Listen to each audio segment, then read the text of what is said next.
Yaşar salmadım, yaşalarım. Açsa da qərənfil, Nərgiz, Yasəmən. Duymaram baharın ətrini sənsiz. Talih gözəl günlər dəxş etsən mənə, bilmərəm ömrüm qədrini sənsiz.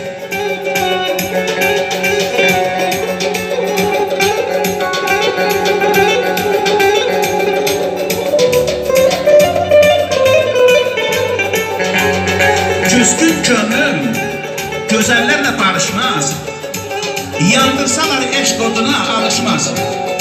Gətirsələr loğmanı da kar aşmaz. Tapılmaz dərdimin dərmanı sənsiz.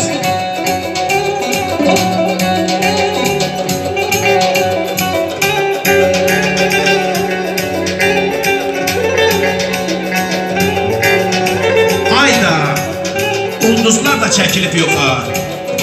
Həyat sükut edir qəmsiz, kədərsiz. Bilsə mən qaranlıq zülmət gecədə sənin həsrətini çəkirəm sənsiz. Xəyala dalıram, dərdli, təlaşlı. Ömür yollarımdır qayalı, daşlı. Yenə axşamüstü gözləri yaşlı, pərişan dolanıb gəzirəm sənsiz. İlqarı üşütməz nə qış, nə boran. İsitsən nəfəsim onu bircə an. Gəl ay qara gözlüm, gəl sənə qurban. Mən necə yaşayıb dözərəm sənsiz.